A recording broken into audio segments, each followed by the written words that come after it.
Welcome into the Bears Squad Show. I'm Joe George, post-game host, and the Bears are 4-2 again this year, but is it different than last year? Taylor Dahl here, host of Making Monsters. Dennis Allen cooking up some fun stuff, blitzes, disguises, making this defense pretty fun right now. And I'm Lauren Cox from Locked On Bears, gearing up for a big shootout this weekend with the Baltimore Ravens. Bear down, Chicago. It's the Bears Squad. Everything Chicago Bears, every week. Covering all the big hits and game-changing plays from the Windy City. The way only the Locked On Podcast Network can. From Soldier Field to the next great chapter, the Bears Squad Show starts now.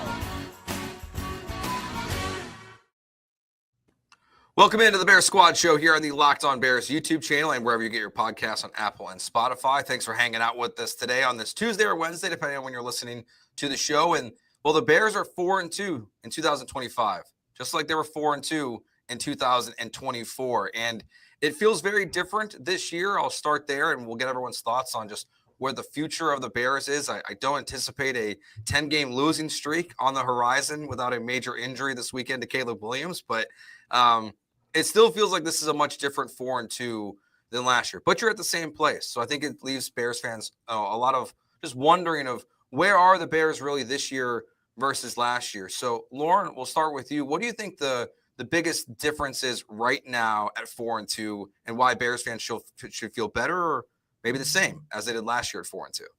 Yeah, I mean, I certainly don't think they're in the same spot, but I do think there's a little bit of like a little bit of inflation in both 4-2s. I mean, I don't think the Bears are quite at a full-fledged like 4-2 solid, rock solid 4-2. It's more like you scrape by against the Raiders and the Commanders to be 4-2, and realistically, this team probably should be 3-3 if we're being honest. But it feels like this year's team is a lot more tested along those lines. That like that win over the Commanders, especially, is like beating a good team and a team that was playing well at the time, and didn't have like some big injury there. And then certainly last week the Saints weren't the best team in the world, but to be able to really hold them down for 3+ quarters and not play down to their level for much of that game, like it just feels like there's a certain elevation here. Whereas like last year they beat up on the Jaguars in London a little bit. The Panthers were playing pretty poorly when they won in that game, and there had been some real struggles for the first few weeks that didn't necessarily get solved in those wins, that just kind of went away because of the opponents that you were dealing with. Yeah, it's funny because I feel kind of opposite in the light, Lauren, of I feel like they should be 5-1. Like I'm in the light of they should have beat the Vikings. You had them on the ropes the entire game and you kind of blew it at the end. But, Darnell Wright doesn't get that holding call or the PI that they had later in the game on Naylor. Like those two things don't happen, and you have another W over the Vikings. And I think, I don't know how much that means right now. And it's hard to kind of tell what the Vikings are because they haven't had JJ McCarthy. And so it's really kind of hard to determine that. But I don't know. I feel like, to me, there's still things that need to be worked on. And that's very obvious. One of those, Caleb Williams, and we'll talk about that in a minute. But I do think that things feel like they're improving. Like the run game the last couple of weeks has been better. The offensive line has been a lot better. The defense, getting back Kyler Gordon and TJ Edwards and some of the things that Dennis Allen's cooking up, feels better. Last year, it kind of felt like a lot of lucky things. And also part of this, you also, Joe, cover the AFC South. The AFC South was terrible. Like, I mean, the division from top to bottom last year was a division where it's kind of being on the other side of things, saw how messy and clunky that was. So I don't know. I feel better about it, I think, because we're seeing improvements throughout the game. It doesn't feel like you're waiting to see when something explodes so a coach is fired. And that brings a little bit more of a positive light for me. Yeah, I think one of the other things that stands out in terms of like your quality of competition from last year versus this year is, I think the 2024 Houston Texans are in a kind of a similar place to the 2025 Washington Commanders in a way. Like year 2 quarterback, it hasn't gone great there. And, the Texans game was not very good last year, but you found a way to beat the Washington team this year. So like that's like where I feel like you do come up on the upside. And, the bigger difference is there, as you referenced it, Taylor, it's the coach. It's, Matt Eberflus last year was, okay, they're 4-2. Like, is Matt Eberflus going to coach his way into being the head coach of Caleb Williams for the foreseeable future, or what actually transpired, which was a disaster? And then you have Ben Johnson, who everyone feels very good about right now. So I think that's the other major difference about 4-2. Like, this feels like you're 4-2 because of your head coach and your defensive coordinator right now. And I think part of this is like last year's 4-2 that felt like the ceiling of that Bears team in a lot of ways. Like, all right, this is as good as they can play. Look at how they're beating up on the Jaguars and whatever. And like this year's 4-2 still feels like, oh, we haven't seen this team's best football yet. Like they're still, we've kind of seen each aspect of the team work at different times, but not everything all working all together. And that if you can get this running game continuing at its current level with the defense playing that is, and then have Caleb in the passing game catch up a little bit now, like then we'll see peak 2025 Bears, but it does still feel like better football is still in front of them, even though I guess the schedule does get a little tougher from here. Yeah, because I think too, when you look at last year, there was, I mean, even the Rams were the most difficult opponent they had in that first stretch of games, and they had no Cooper Kupp or Puka Nacua in that game. So you look back and you're like, yeah, you beat the Rams, but you beat the very bad Rams who had none of their weapons. And I don't even think Matthew Stafford had a touchdown that game. He just threw a pick. And so it was really ugly. And the people were kind of wondering about the Rams and what they were. And so I do think just when you're talking about, to your point, Joe, you beat Washington, and that's a team that, yeah, maybe they haven't been playing to the level that people thought they were this year, but you still, it's a game that last year you dropped. And I think it's important that you build off of that. There's a lot of things that have to improve, but I think the vibe feels different. Not saying that they're going to win the next four straight. I'm not in that world, but I do think that the improvements you've seen week to week all over the field have made feel a little bit better than they did last year. Yeah, I think that's a good point from Lauren. Just like we haven't seen like this unit as a team play well together. I mean, it's really been every game. There's some real highs and there's some real lows, and it's been pretty low for Caleb, who we'll dive more into in the next segment. But I think that's what also just makes me more excited about this 4-2 start, that there is still such an upside that you feel like, okay, there is room to grow here. And also, I think the running game being good for 2 games in a row also feels now more sustainable. Where last year at this time, 4-2 heading into the Washington game, coming off the bye, we hadn't had the DeAndre Swift, big game against Washington. Now you've got 2 games in which you've run the ball really well. Kama Nungai coming on in this last game. So that also is like seeing those signs earlier in this season. That all feels more sustainable than what we saw last year. It just feels like there's real tangible like development and improvement and adjustments, not even just within a game, but over the course of weeks and games that we hadn't seen nearly enough of last year up to this point. Like they were winning. So it was like they started winning to get to 4-2. So it was like, all right, then things are fine. Everything's fine. Right. But we kind of knew underneath there that, yeah, like you mentioned, they had not really been able to run the ball super, super well. And then the defense had a couple of big games in that stretch, but we kind of knew that, hey, maybe they're not going to have, I mean, some of it's kind of like right now in the sense of they had a bunch of turnovers that time, and then the turnovers slow down because it's hard to have great turnovers at all times. And I think because we've seen this year's defense and offense like be able to adjust and grow and fix things even on the fly in some cases, I think there's more confidence to say that when the turnovers maybe slow down a little bit this year, which they will at some point, that they can adjust and balance out and find other ways to succeed. Yeah, what do you guys think is like now you look at this team, like you look back at this last game, you think about this stretch coming up ahead. I'll do like a full preview on the Ravens, but last week we were talking about coming into this game, like it's a potentially easy stretch. Now, we weren't sure Lamar is going to play, and now it feels like he's going to, even though he didn't practice on Monday. I kind of used Vegas, as I was saying before we started the show, I guess my barometer for that. They still have the Ravens as 6.5-point favorites. I don't think they'd be 6.5-point favorites if Tyler Huntley was the starting quarterback in the game this weekend. But when you look back at this last game, you go, okay, you're 4-2.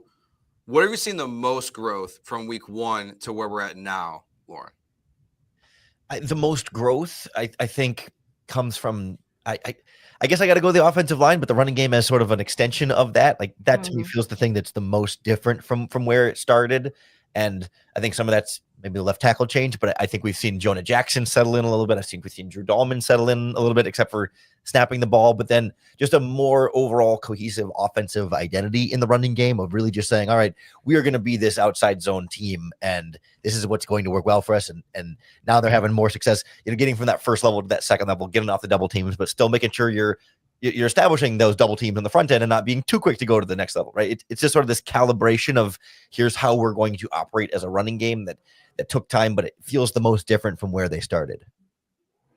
Yeah, I instantly want to go there, but just to be different, I'll say the defense as a whole, because I remember week 2 saying we all talked about how we felt like it would take a little time for Caleb Williams to get going in this Ben Johnson offense. And we talked about the 1-6 start for the Lions and how the offense may take a little time. And a lot of people didn't have confidence in the run game, but the defense was something we thought was going to come into the season and shine and be able to save the offense in the beginning. And it didn't look like that. I had my concerns when the Lions put up 50 on the Bears defense, and with this Dennis Allen, the newness, and just maybe it looked like they didn't really completely understand this defense. And for me, I've seen a lot of positives. I mean, we're seeing even pressures being kind of schemed up in ways when you talk about the blitzes and some of the disguises that Dennis Allen has done. I was rewatching some of this game he was doing some wild stuff. It was like DB blitzes. It looked like it looked like Madden plays that he kind of had cooking up in some sense, but I'm impressed with them. Tyreek Stevenson, you don't have your best corner, one of the best corners in the NFL, and Tyreek stepped up and made some really big plays. Tremaine Edmonds is playing his butt off right now. Kevin Byers playing his butt off right now.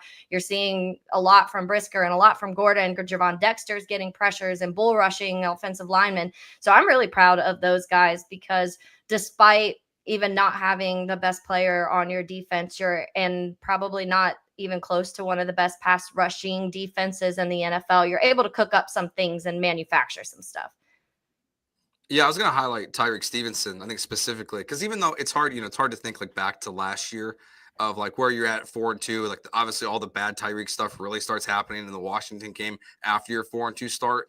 But where he's been at this year, like just week one, and really more of like how we felt about him into the offseason versus the play that we're seeing from him now. And yeah, he still gets beat occasionally on double moves and things like that, but he has just looked so much better in the secondary. And, I know we're still kind of waiting on a full health report on what he's going to look like in this upcoming game versus Baltimore. But between him and Byard and what they've added to the secondary, it's just so much to feel better about this team in general from where the season started, because I think those are two guys specifically that we were really concerned about at the start of the season and have really played to a much higher level than any of us could have hoped at this point.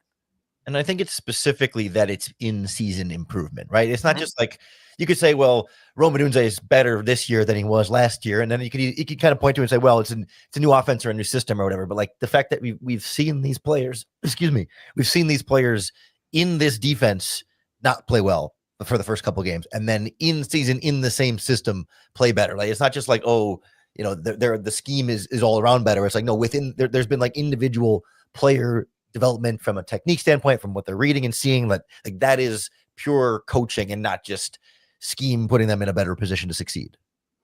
Yeah, and I think I keep talking about Dennis Allen, but I want to shout out Al Harris too, because I just feel like what he's been able to do in that back end with the defensive backs has been huge. And there's things that you can just tell, to your point, Lauren, that in the beginning of the year, maybe they were trying and wasn't really working, but throughout the season, I feel like every game you're seeing these guys make plays, and the big plays are what we're going to talk about. We're going to talk about the picks and the PBUs and stuff like that. But just from the moment to moment for the defense, you've seen improvements, because you feel like there hasn't been a ton of big plays being happening against them. And that was something those first couple games where I was like, this is going to be ugly if they can't figure out some of these explosive plays. And granted, it's Spencer Rattler last week, so how much, but he has an arm. We talked about that. I mean, Rattler has taken advantage of some other defenses with that arm. And so I do feel like, and Jaden Daniels, we know what he can do against those defenses sometimes when it comes to people shying away, not wanting him to run. And then you see those big plays happen against a lot of teams. And so that's one of the things that's been kind of fun for me, is because I do feel like I use that word manufactured, but Dennis Allen and Al Harris have been able to just be so creative in making things happen, even if maybe you don't quite have the personnel to do some of the things that defenses around the league can do. Al Harris is an interesting one, because as you were talking about that, I'm thinking about this year versus last year, as well as like there's a lot of season left, but I'm also like have been thinking to myself, I'm like, Al Harris might not be here next year. Like he feels like the way that this secondary is improving in season, how long he's been coaching for, he feels like primed for a defensive coordinator job next year. If not next year, the year after for sure. But that's also a big difference from this year. It's just this team is so well coached overall, and the improvement we've seen from week one to now where the Bears stand. Like you're like, okay, like there's actually guys for the first time in a long time as Bears fans. It's like, hey, maybe guys are going to get poached from this coaching staff. Like that's not something that happens from the Bears. Like, you don't see offensive and defensive minds ending up on other staffs or getting big job promotions. That feels like that's finally on the table just 6 games into this year. And they can't take your play caller. That's the positive thing. Yes. They're not going to take your defensive play caller. I mean, by all accounts, Dennis Allen's been a head coach twice in the NFL. Is he going to get a third chance? I think it would take years and years and years of a really good Bears defense. But if Steve Spagnuolo is not getting that third chance, I don't know that Dennis Allen is either. But I think you can add, Antoine Randall L to that list of assistants that might get a coordinator job somewhere at some point, maybe even JT Barrett, depending on how Caleb Williams continues to develop. Like, there's a potential pipeline here. And maybe that's the similarity between these two teams this year and last year is they might both lose assistant coaches, just very different reasons. One for good reasons. Well, I guess they're both good reasons in a way. Like, it's good that last year happened for the sake of the franchise. It's good this year because they're getting promoted. Yeah. It's not good for the people personally last year. All right. When we were doing the post-game show on Sunday, Lauren said something that has been sticking with me a little bit that I want to hit on about raising the bar for Caleb Williams and holding him to a higher standard. Let's get to that next year on the Bears Squad Show.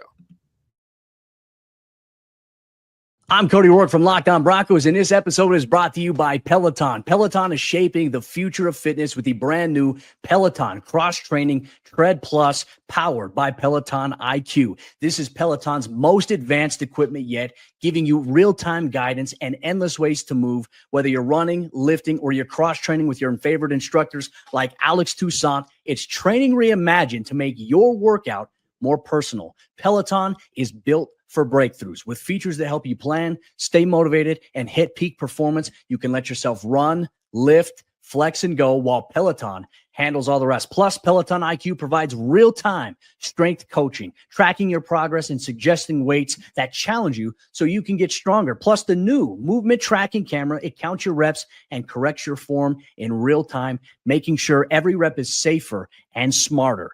So let yourself run, lift, flex, push, and go. Explore the new Peloton Cross-Training Tread Plus at onepeloton.com. All right, so Caleb Williams, holding him to a higher standard. I think we're there. You mentioned on Sunday, Lauren, about wanting more and raising the bar from what we expect from him. And obviously, it was not a great game from Caleb. And I'm not going to sit here and crush him for his performance, but I just do feel like as we started this show about the conversation of last year versus this year, I think it's the same for Caleb Williams. As last year was Shane Waldron, who is infamously shaking on the sidelines at one point against the Colts. I think that was the Colts game last year. And now it's just you're in a better position with Ben Johnson. We're seeing the growth with the offensive line. We're seeing the growth within the running game happen. And we're not seeing that big, consistent growth with Caleb Williams so far. So, Lauren, are you ready to have that conversation or be more stern with our evaluation of Caleb Williams? Yeah, I mean, I think I see both sides of this. Where on the one hand, every player is allowed to have not a great game. Like I'm even Patrick Mahomes will have less than great games sometimes. Like that's okay. I'm not going to harp on like any one individual bad Caleb Williams game necessarily. On the other hand, I'm not sure there's much excuse, at this point, especially in a game like that against the Saints when you're running the ball really well, your offensive line generally is blocking well, you've got all of your weapons healthy at your disposal, for the most part. Your defense is generating turnovers and giving you good field position. Like, there's not much I can point to in that game saying, oh, well, Caleb was having trouble because of X, Y, or Z. I mean, maybe the snapping issues from the center, but even then, like, I think we can all expect him to be able to overcome something like that. So, like, again, it's not just like one, a bad Saints game and all of a sudden it's not like he's a bad quarterback, but it's like, hey, everything around you has been built up to maximize your success. Now you have to maximize it. You're a number 1 overall pick at quarterback. And we're kind of getting past the point of like, well, it's early in the new offense, or he's getting on the same page as the receivers. It's getting to be go time now. Yeah, I'll tell, like, Sunday was probably one of the more frustrated I've been with Caleb. And I think, Lauren, that's part of it, is because things were working. Like, your line was protecting for the most part. You were running the ball. Your receivers you're not seeing any of these crazy drops that maybe you've seen in some of the other games that were, not saying there were none. I can't remember any off the top of my head, but there might've been 1 or 2, but it just felt like this was the game where you really should have seen, like, wow, here's Caleb Williams. And like, these are some of the incredible throws he can make. And here's some of his decision-making and accuracy getting better. And I saw a lot of bad from Caleb on Sunday, and it was honestly kind of frustrating to me because I've been a defender of give this a little bit of time. And like, it's there somewhere. I don't know how long, because I mean, we see these other examples of the Sam Darnolds and the Daniel Jones, and they've taken a little longer to really get kind of sorted into the NFL and for things to truly slow down and for them to grasp things that are happening. So I don't know where the line is of how patient, how high the standard is, those things. But I need to see better. I need to see more accurate throws when you have time to throw. I need to see some better decision making rather than taking sacks. And he's gotten better this year, but there were still a couple times this last week where I was like, get rid of the ball. What are we doing? And those are the frustrating moments, because you know it's there. You know the talent's there, and you've seen it in glimpses, and you're seeing all of these things start to form around him, where this offense at this point is now made for Caleb Williams. And this is like, take it over. Feel free to make us feel like, okay, this is Caleb Williams' offense, and it doesn't feel like that right now. Yeah, I rewatched the game, and you mentioned taking the sacks last year versus this year, and I feel like I don't know if this is moving the goalpost, but now I'm glad you're avoiding them, but I want you to do more when you're away from them. Like, it's like you've checked the first box of don't get sacked as much, but what's the next play? Is it running more? Which we've heard Ben Johnson now this week already by now Tuesday talk multiple times about, taking advantage of your legs more if you're Caleb Williams. Like, I want to see that happen more often. I don't think you always have to be, motioning for guys to run up and down field. Like, there are easier throws that you can make with guys. So I'm glad I'm with you. I'm glad he's not taking the sacks. But I saw you tweet this, Taylor. Like, I felt annoyed.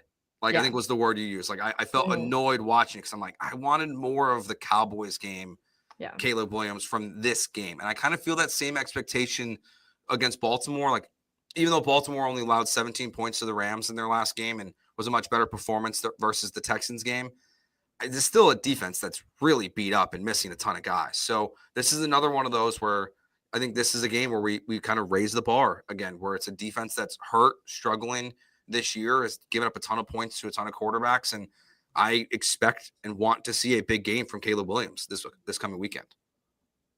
Yeah, like you said, is it moving the goalposts? I really don't think it is, when you go from like, yes, you don't want him to take sacks, sure, but then like, it is a higher bar. I mean, it's not moving the goalpost; it's raising the bar, because I think it's about like, the initial like, hey, take fewer sacks. Like, that's sort of the first step. It's the first baby step. That was never the end goal. Was, if he just stops taking sacks and everything else is fine. It's like, no, that's just kind of the big first low hanging fruit of like, hey, these are negative plays that the quarterback could do more to erase. But just because you're erasing negative plays doesn't mean, that's it. That's perfection. Like, you want to add the positive plays, like not only not have the negatives, but then turn those plays that might have been a negative, instead of taking them to a neutral, like now let's make them a positive play. And that's what can separate, a good quarterback from a great quarterback in that moment. And so, yeah, I think we should keep moving, not moving the goalpost there, but keep moving the bar and saying, okay, once we see kind of the progress that we want to see in some of these big areas, now let's take it a step further, because that's what he was brought here to be, is more than just, that first step of development. Taylor, do you find yourself, like, when you see like Drake May, for example, having the success that he's having this year, and it's a little bit different, like their schedule hasn't been that challenging, but he completed 91.3% of his passes this last weekend. So like, it's hard not to feel some like envy with that. But do you find yourself like still like consistently comparing Caleb to the quarterbacks of his class, or are you more focused on just like the exact of what Caleb's doing game in and game out? Yeah, I've never really been the type of person to compare any of the quarterbacks to Caleb, because I think that the obvious answer was drafting Caleb Williams in that draft. Like, nobody drafting first was drafting. They can tell you all they want that they were drafting another quarterback. They were not.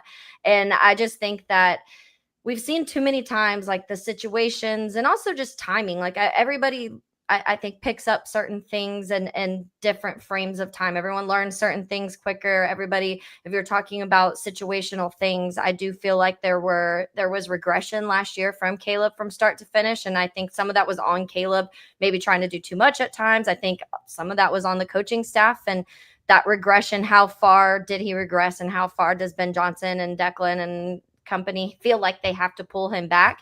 I think Vrabel's a very good coach. I always said that it was really dumb of the Tennessee Titans to get rid of Mike Vrabel, and he's not that offensive minded guy, but he's a good coach and he gets people to believe really quickly. But I think I more so look at that as like, it's really cool that we're watching this draft class where it could potentially be like 4 or 5 quarterbacks that we're talking about and for the next decade of being good. We're talking about Bo Nix. We're talking about Jaden Daniels. Caleb Williams, I am including in that. Does Caleb need help? Yes. And then now you're including Drake May in that conversation. So I personally think it's kind of cool that we may be like, oh, we have this group of guys that for the next decade, we're going to be able to talk about and be like, this is one of the better quarterback drafts we've seen in a really long time. I hope we get the Super Bowl out of it, of course. Like, that's my main goal. But I'm not mad that another team hit it. I'd be mad if it was like the Packers. Like, if the Packers got another Hall of Fame quarterback, I'd be really mad. But yeah. I don't care if the Patriots do it right now and Drake May is successful. Good for him.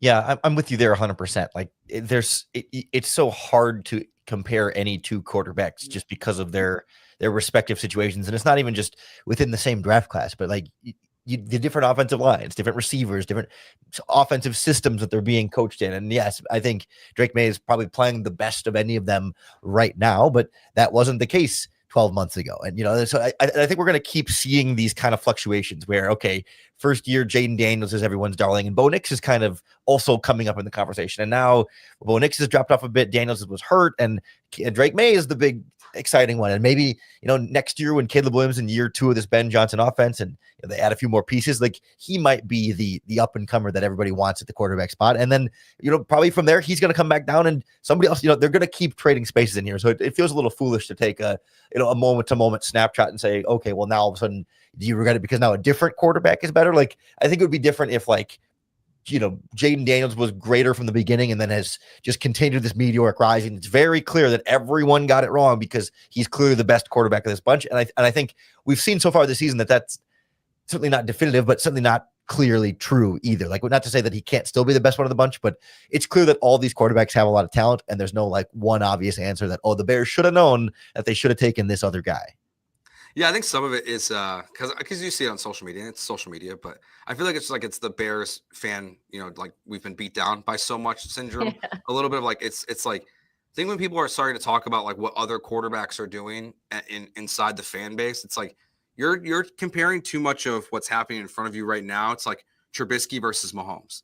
Like that's kind of the extreme example you just gave, where it's like Mahomes from the moment he stepped on the NFL field, like as even like that week 16 or 17 game, whatever it was, like it's like, oh, like that's what it's supposed to look like from like the very beginning. So now I don't think it's that.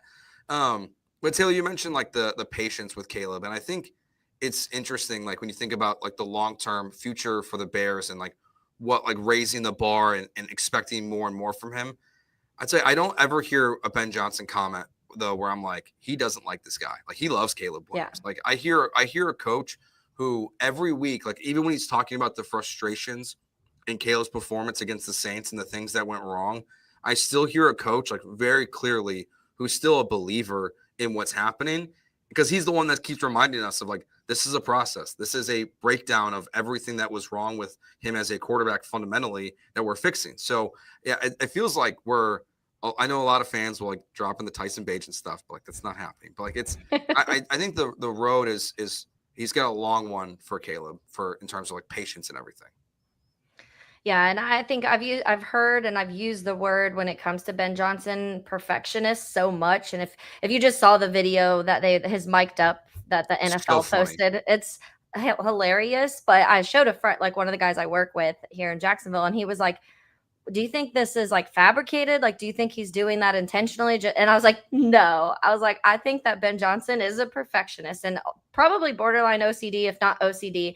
And even though good things are happening, he's still watching something where he's like, this could be better. That play wasn't exactly so-and-so didn't block the way I wanted them to do, or they weren't on this hash mark when I needed them to be there. And he's doing that. He's scheming constantly in his head of things that he thinks still needs to get better, or that someone was slightly off on, even when it's Kyle Monangai's first touchdown or a turnover by whoever, one of the multiple that they had. His reaction was the same after, but then he's pumped and he can celebrate with the team afterwards. But during the game, he's working. Like, he's like, this is my job. And my job right now is to say, here, let me evaluate all the things that are right and wrong. And I think that's exactly what Caleb Williams needs. And I think one of our first podcasts we did together, I said that, like, this is the exact coach I think Caleb Williams needs. It's somebody who's hard on him, someone who's going to say you did this wrong and you did this wrong, but somebody who's also going to have his back. And you've seen that. because I think Caleb, what we've seen, and he's a confident guy, and we've seen that throughout college, but we've also seen the moments of weakness with him on the sideline when you see frustration kind of bleed out, and especially last year when he just looked mentally and physically exhausted during that 10-game losing streak last year. And so having that coach that you feel like has your back and has confidence in you to continue to be better is exactly what Caleb Williams needs. And that's why I do have the faith that their relationship is going to just continue to thrive. And I think Caleb's going to continue to get better. Where that ceiling is, I don't know. I think that's where we are right now of figuring that out. Yeah, I just love the way that Ben Johnson talks about Caleb Williams in press conferences, right? Like I think it's perfect in the sense that if you weren't someone who follows this team closely, you just heard it, you're like, I don't think that coach likes that quarterback very much, but like, it's very clearly a part of that relationship when he's just like, yeah, Caleb's got to be better. And it feels like I know he's like generally blunt and harsh with everybody, but it feels like a little bit more even with Caleb. Like, I think he's more willing to, give the platitudes about most other players a little bit more loosely, a little bit more coach speak, kind of like, oh yeah, we're really happy with DeAndre Swift or whatever, like, yeah. But with Caleb, it's like, no, he's not good enough right now, and he's got to be better, and he knows that. And like, I put such a smile on my face. Like, it's so perfectly what he needs and what this team needs and what he's been asking for, and a big contrast to what we had heard the previous 3 years. Not obviously not with Caleb, but with the previous coaching staff. Because I think he believes it. Like, he believes Caleb can be better. Like, I don't know what Eberflus and thoughts were, but it did feel at moments that like he's doing great. Like, he's doing all he can, and whatever. It was always kind of excuses rather than reasons of what was wrong. And it does feel like Ben Johnson believes in Caleb Williams. Ben Johnson believes that Caleb Williams can be one of the better quarterbacks in the NFL. So he's not going to settle with what is happening in this moment in time. Yeah, I think it's like I don't want my coach to be exactly like Bill Belichick in a lot of ways, but I do, like, you hear the stories from Tom Brady about how Bill Belichick would yell at him as much as he would yell at anybody else in meetings, at practice, and he would call him out in the media. Like, even as he's the greatest quarterback we've ever seen, like, if Tom Brady did something wrong, Bill Belichick would have no problem addressing that in the media. I think Ben Johnson's just been such a breath of fresh air. Like, maybe it's the two teams that I cover. Like, D'Amico Ryan, so like those who don't know, is like very friendly, like former player, like everything's sunshine and rainbows and like all the good stuff except for after the Seahawks game. But like, it's always just like everything's fine and dandy. Like, he always says we're close. And with Ben Johnson's, like, they've won 4 games and he talks like they're 0-6. And it's just like it's refreshing. It's just so different from a coach that, like, it's probably Lovey's the closest we've had, like talks like this, but it's so different than anything we've ever seen.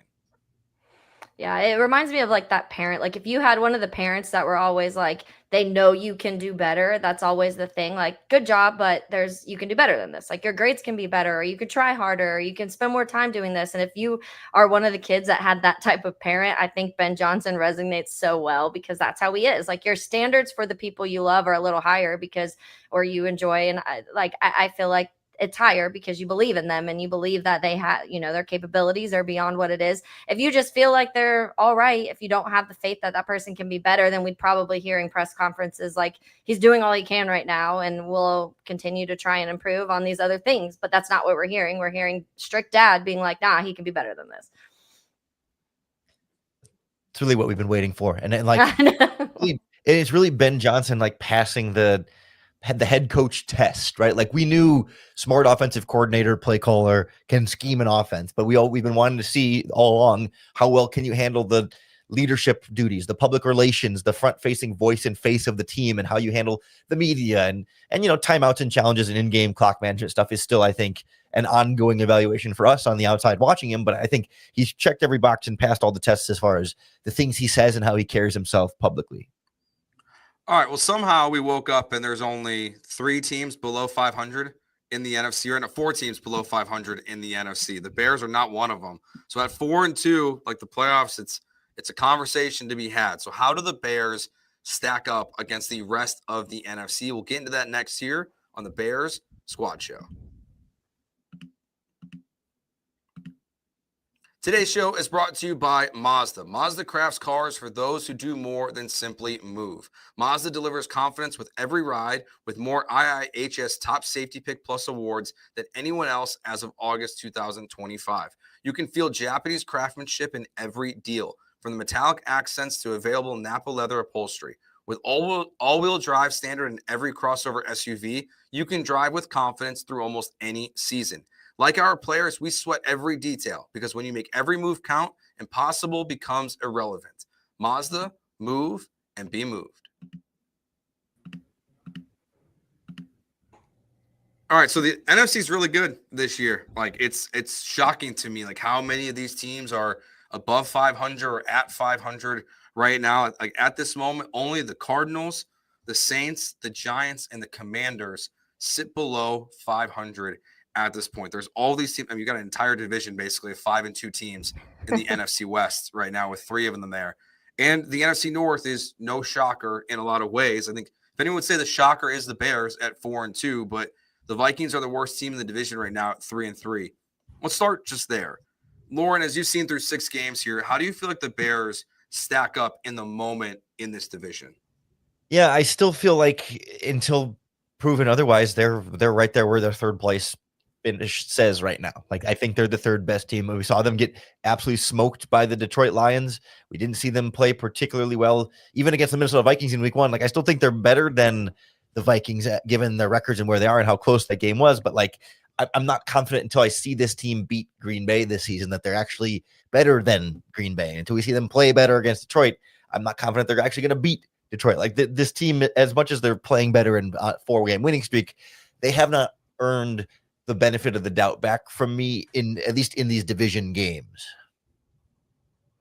Yeah, I think the division is tough. I agree with Lauren. I think right now they're the third best team in the NFL. In the NFL, that's not true. In the NFC North, I think that I do think they're better than the Vikings at this point in time. I think some of that is some of the things the Vikings are dealing with when it comes to injuries, when it comes to that offensive line, when it comes to JJ McCarthy. Obviously, he's been battling an injury. So I just really don't know what they are at the moment, which is why I'm also frustrated that they blew that game, because I do think that was such a winnable game and you had it.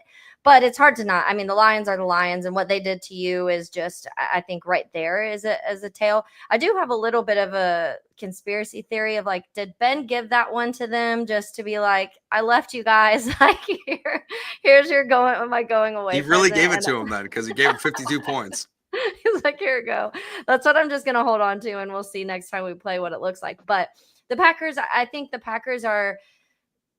It's weird. I see Jordan Love like at the top of every single statistical category right now when you're talking about QBR and EPA per attempt and all of these things.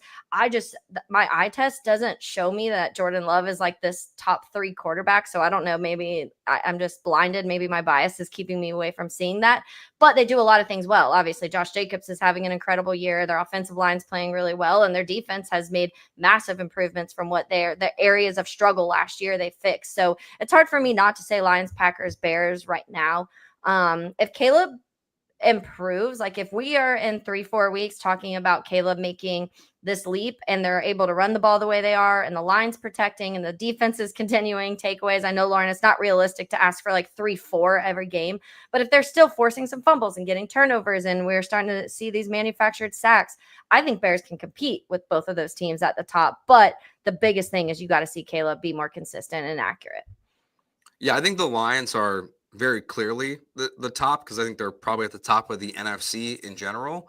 But I do think like I don't think the gap is that wide between Bears and Packers and Bears and Vikings right now. Like I think it's very similar where the Bears are ahead of the Vikings, but I think it's as similar as the Bears are as far away from the Packers. Now, we saw Micah Parsons like have his big breakout game this last weekend, 3 sacks against the Cardinals. Like that does add a different dynamic, I think, to this matchup. But I'm kind of with you. Like Jordan Love's been good.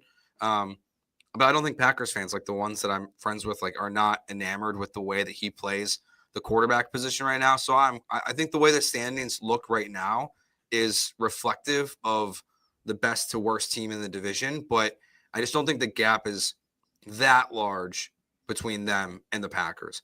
Now, when you look at the rest of the NFC, you look at, the East is interesting because like you've already beaten 2 of those teams in the Cowboys and Washington. We'll see the Eagles on Black Friday, which I still don't like. I don't know why we're playing games on Black Friday, but like that'll be a weird week, a very short week for the Bears. Like there's a clear, like Eagles are probably in the similar boat with the Lions, but like those other teams, we'll go there. How about the 49ers, the Seahawks, I guess we throw in the Panthers at 4-3 of like where the Bears stack up, Lauren.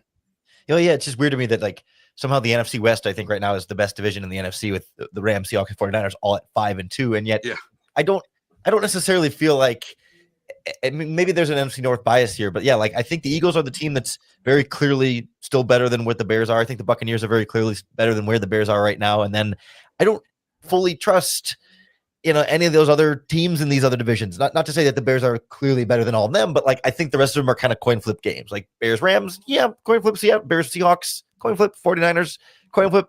Panthers, I think maybe are still a little bit below where I think the Bears are right now, but I just think given where the Bears are at 4-2, and like we've been talking about, like they haven't even played their best football yet. I feel like in any given game they can beat these teams given how they're playing right now. But we've seen so much unpredictability this season that good teams lose to bad teams and bad teams beat good teams all the time that it's so hard to say.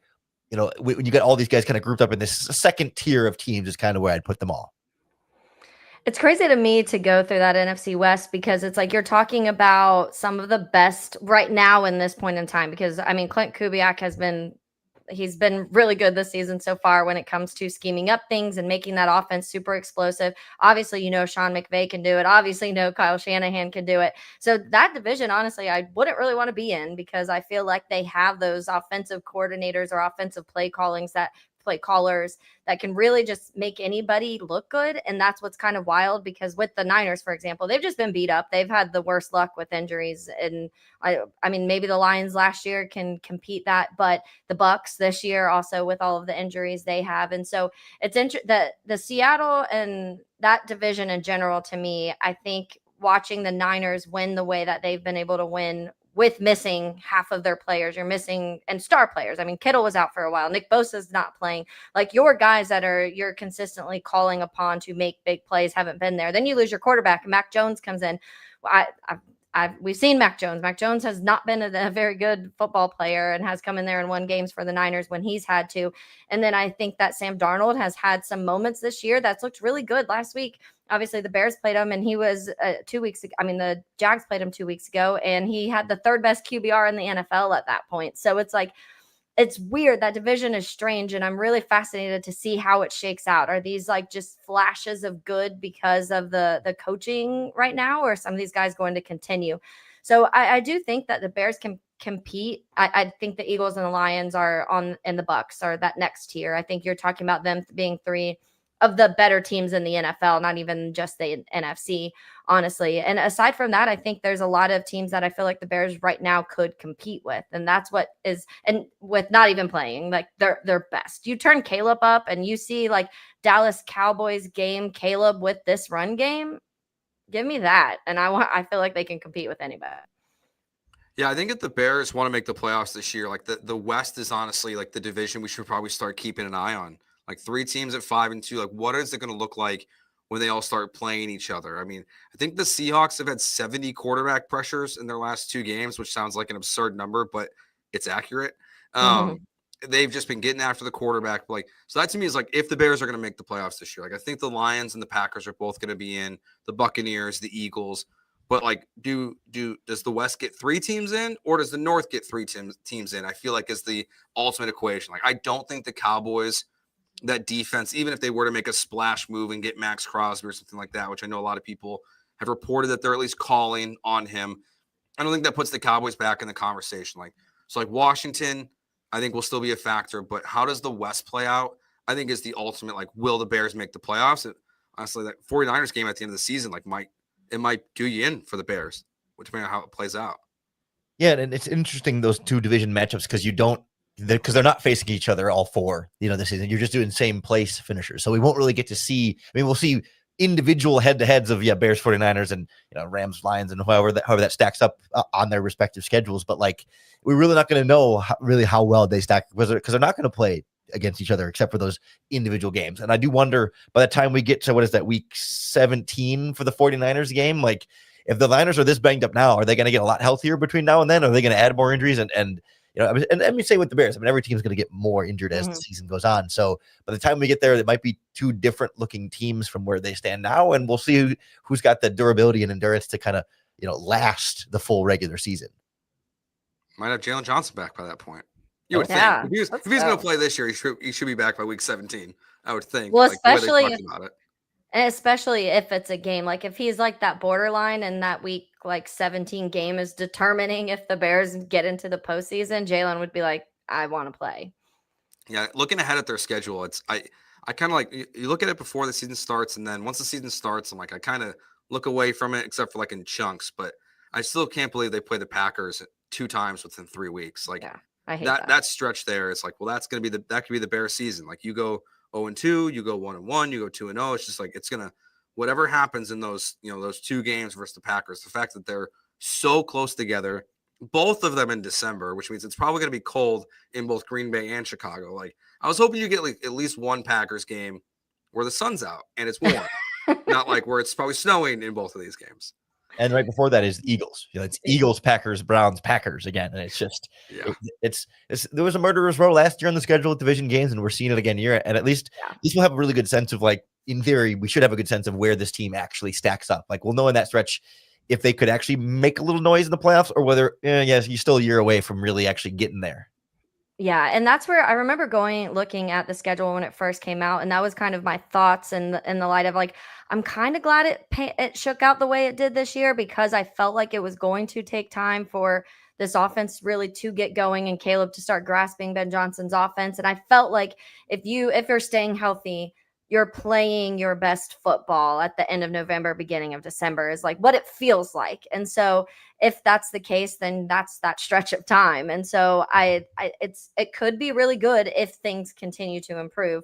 But yeah, it's definitely not the most fun because then you're talking about Eagles, Packers, Browns, Packers, then you got the Niners and Lions. So it's just like the last stretch of the season is going to be really tough. And it's going to be one of the ones that you feel like there are some major make or break games within that stretch. And you only get one little break, the Browns, but the Browns defense is really good. So yeah, I mean, when you look at it, like as of this moment, 5 of your last 7 games are against teams that are at this moment in first place in their division, if you include the Steelers game as well. So, like, you've got a bunch of games, and that Steelers-Eagles one's going to be a weird one because you play on Sunday and then Friday.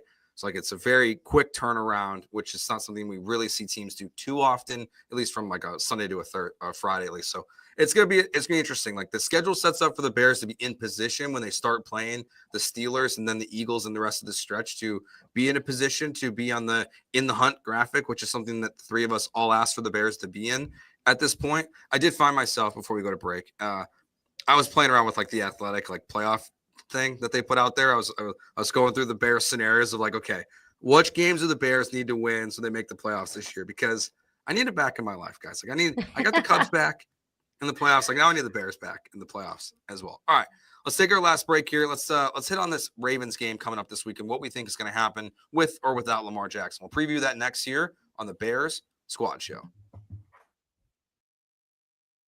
The Bears Squad Show is brought to you by FanDuel Sportsbook. The NFL season is here, and FanDuel has an offer you don't want to miss.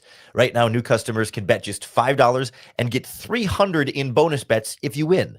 That's right. Just pick a bet, place $5 on it, and if you win, not only do you get the winnings from your $5 bet, but you're going to get $300 in bonus bets that you can use all across the app. So say you want to put $5 on this Bears Ravens game where the spread has been moving around a little bit, but right now it's Bears plus 6.5 as underdogs on the road. The money line is Bears plus 265 if you want to bet them straight up. And the over under is set at 50.5 points. So expecting a shootout, but the Bears, the underdogs in that one, a $5 bet on any of those or any other game, any other prop bet, any other sport, and you're going to get $300 in bonus bets added on top of your winnings. So what are you waiting for? Visit FanDuel.com to download the FanDuel app today and get started.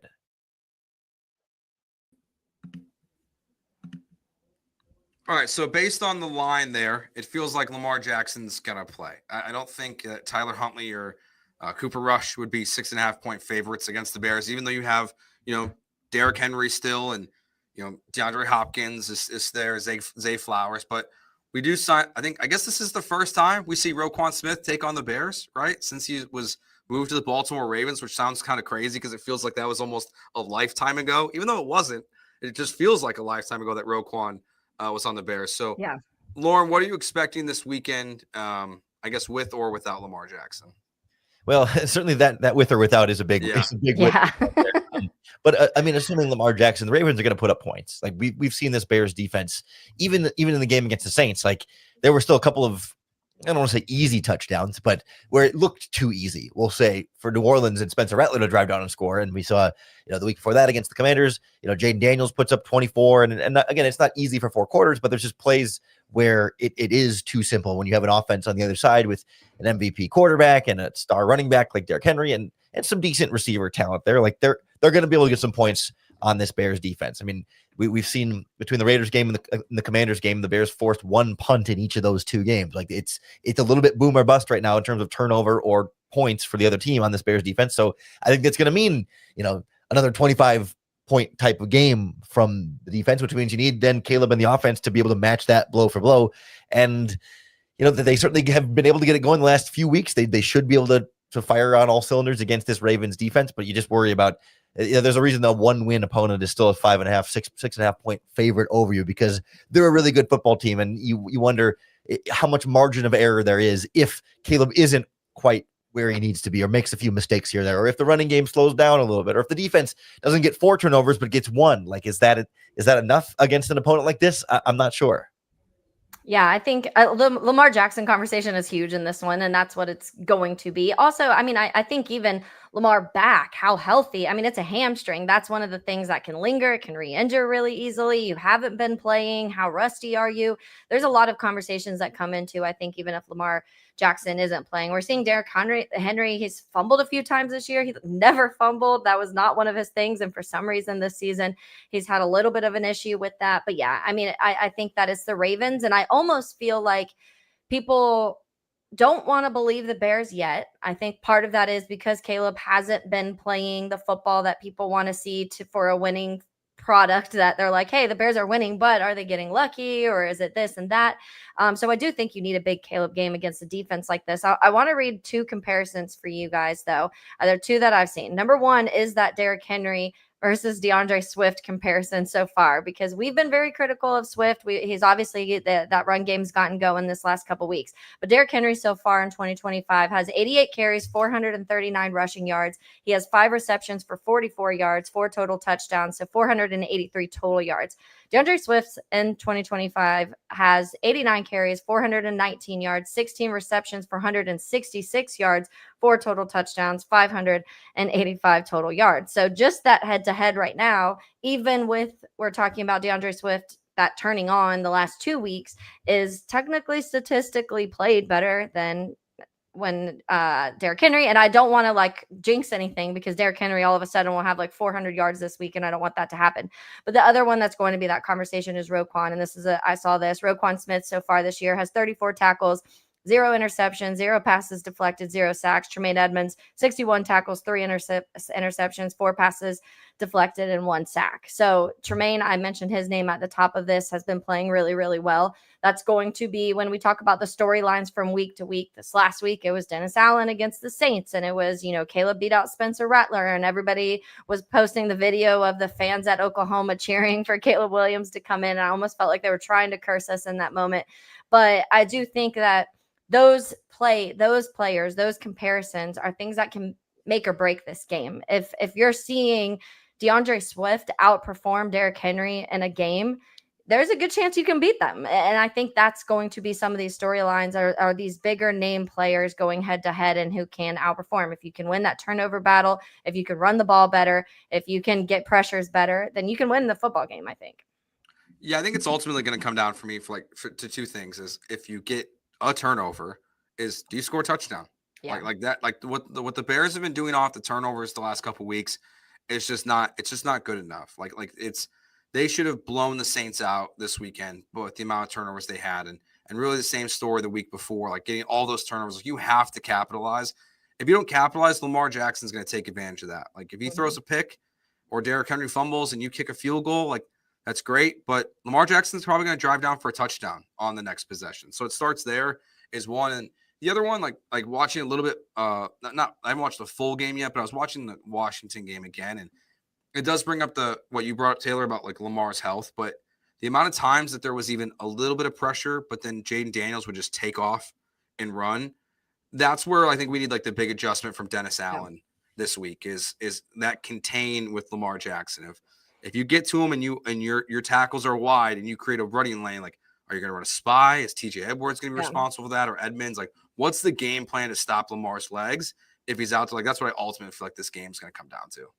Yeah, I'm curious to see the adjustment there when it comes to like how much they've been more aggressive up front and saying, hey, like we're not as afraid of these Saints and Commanders wide receivers and even Raiders wide receivers beating us deep one-on-one. But does that impetus change at all when it is DeAndre Hopkins and Bateman and with the Ravens? Like, do they still trust, depending on Tyreek Stevenson's health, Nick McLeod and Nashawn Wright as your outside cornerbacks going one-on-one with those receivers with less safety help because they want to go single deep safety, more guys in the box, stop Derrick Henry, makes a lot of sense. But the trade-off there is your cornerbacks are one-on-one, and if it's just Wright as your weak link, they've been more willing to withstand that. But if it's Wright and McLeod, do they then feel like, okay, we got to go two deep safeties more, and then that means one less guy in the box, which means you're not blitzing as much, which means you're not stopping the run as well, and then it's sort of this ripple effect on offense. But pick your poison at that point, and I'm really fascinated to see how Dennis Allen approaches that. Yeah, and that's what I think that what Dennis Allen's been able to do and the creativity has been fun. But yeah, you're talking about some opponents that most people can take advantage of in certain situations. And you've seen your weaknesses, to your point, Joe, against Washington and what Washington was able to do. I think the one highlight that I keep going back to, though, because we talk so much about the Dallas game and, what they did offensively against Dallas. Dallas has scored a crap ton of points all year, and they did not against the Bears. So they've also had that of this test of a team that did come in here and was running the ball well. Dak's having a really good season, and they were able to figure stuff out. Obviously, Dak and Lamar are very different style quarterbacks. And so that's what Dennis Allen, I think, has to figure is that maybe you do add a spy. I feel like you almost have to if you feel like Lamar's healthy. But I do think, does he slow into that? Like, does he see how healthy, how much he's going to run? Do they want to re-aggravate a hamstring injury right now when you're sitting at the bottom of your division? I don't know. Maybe they'll say, Lamar, take it a little easy this game, and they won't have to worry about that as much. But if you're seeing Lamar immediately take off, then I do think you have to do something to be able to stop that. And a spy usually is your best option. Yeah, I mean, this game's like, this is must win for Baltimore. Like their season's over if they don't win this thing. They still got a chance because I think they could win this game and then go on a run and catch, the Steelers. Like, while Aaron Rodgers has looked good, I think that it's still gettable for the Ravens. But starting the season with being 1-6 or being 1-6, like that's hard to recover from in the NFL. So they desperately need this one. Final thoughts, predictions on the game. Bears going to win. Bears going to lose. Lauren, how you feeling? That desperation scares me a bit, especially with them coming off of the bye week. Like, we saw how much the Bears were able to adjust after the bye week, and it can be really hard to then be the team on the other side of that, where you spent all week preparing for one Ravens team, and then they come out as maybe a very different Ravens team than you thought you would. So then mid-game, you're trying to adjust and figure out. And I know this coaching staff is fully capable of doing some of that, but I think when the margin of error is already going to be small against a team that you're worried about being pretty good, and they get the bye week advantage, and they're at home, and they're more desperate, and their quarterback's healthy again. Like, I don't think the Bears are going to have some horrible game and get blown out or anything, but I don't quite trust that they can pull up the magic and keep the winning streak alive just yet. Yeah, if Lamar's there, if Lamar's playing, I feel like the Ravens win. It's hard for me not to pick that. I think there's a lot of factors in this, but I also just think that the Lamar Jackson momentum and him wanting to, he's a different level player, and people talk so much about his legs, but he also, his arm has gotten better and better every season he's been in the NFL when it comes to his accuracy and the way he's able to make clutch plays. And when he's out there, their third down percentage and their red zone percentage skyrockets, and he's just such a playmaker. So I think if Lamar's out there, I think a lot of points are scored on both sides of the ball, just because I do think that a healthy Lamar Jackson is going to be able to put up some points on the Bears. And I do think that the Ravens defense is going to allow the Bears to also be able to put up some points, whether that's because the rushing attack continues or maybe something clicks with Caleb. We'll see. But I see it more of I want to say like 40-31 or something. Ravens is where I'm feeling.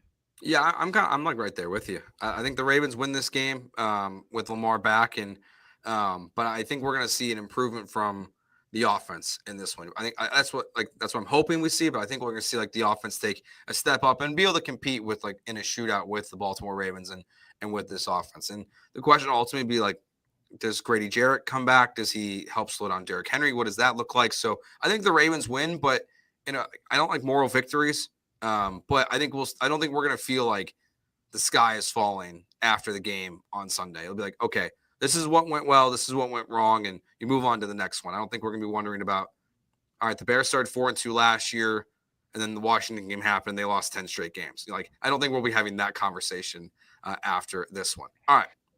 Go ahead, Taylor. Oh, sorry. I was just going to say the one stat, too, that we haven't even mentioned on this show, and it's funny because we're talking about the offensive struggles, but the Bears being the only team to score 21 plus in every single game this season, like, I do want to give them a little props for that, because that's showing that even some of your higher powered offense haven't been able to hit that 21 mark every single game, and Ben Johnson's offenses have been able to. So even when things haven't been great, they're able to at least hit that mark. And I know that's one of the bars that we want to see start to get higher and higher as things go. But I do want to give them credit for that, because if you're the only team doing it, then you're doing something right at certain points in time. 100%. All right. She's Taylor Dahl. Taylor, where can they find you? Yeah, at Taydall1010XL on Twitter. You can search, or Making Monsters, any of your podcast platforms. Lauren, where can they check you out? Of course, 5 days a week on the Locked On Bears podcast on YouTube or wherever they get podcasts. And I'm Joe George. You can find me right here on the Bear Squad show every single Tuesday, and then on the post-game shows as well. So thank you all for watching. We'll be back with you on Sunday after the Bears take on the Baltimore Ravens on the road. Thank you all for watching. Bear down. We'll talk to you on Sunday.